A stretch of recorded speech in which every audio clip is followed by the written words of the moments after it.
In the next few years, your quiet Richmond street could legally allow more homes than it does today, and a lot of people have no idea it's coming.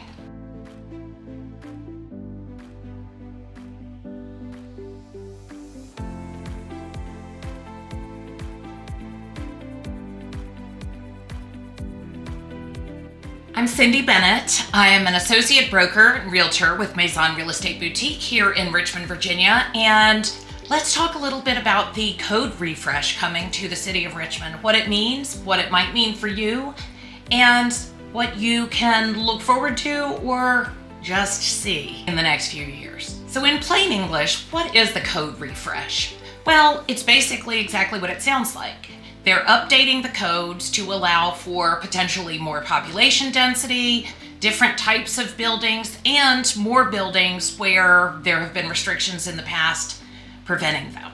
Why is the city doing this? Well, you can imagine there is a lot of talk about housing affordability on the national scale, on the local scale as well, and more demand for more different types of housing, more interest in different types of homes, more density in smaller neighborhoods, or things like ADUs, in-law suites that used to be an absolute no-go are becoming more and more common across the country. Therefore, Richmond is looking at allowing some of those where previously they did not. One of the tensions with this code refresh is obviously people want housing, they want more affordable housing, but they don't want to lose the character, they don't want to lose the charm and feel of the neighborhoods that they have right now. Some examples of what this could look like would be more duplexes, triplexes, more smaller multifamily in previously single-family residential areas, and less parking that is required for some of those larger developments. If you don't know, up to now, there has been a lot of law and rules around if you're building something, how many parking spaces it has, and what they're realizing is that often that's not necessary, and it obviously would save land, give people the ability to build larger spaces, more multifamily properties, things like that, and not have the sort of over-the-top amount of parking that has been required in the past. In some areas, this is really desirable, this is really popular. The idea of more walkability, more dense urban development, but others, there's a lot of concern about losing the charm, losing the character of the neighborhood, more traffic, more congestion.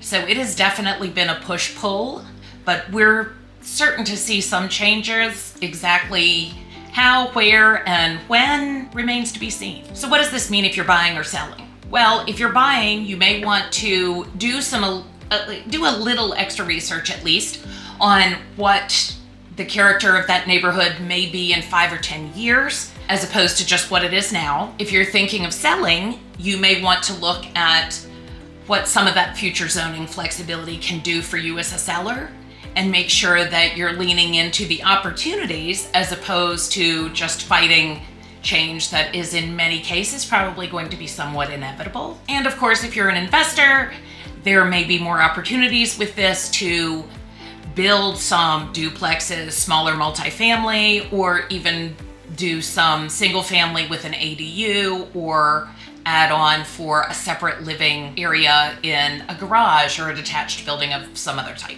If you're worried or just curious about how the code refresh may impact your block, reach out. I'd love to help you with whatever information I have or point you in the right direction that's going to give you a better idea of what may be coming down the road that could directly affect you. Just give me a call, send me a message, shoot me an email, and I will help as much as I can.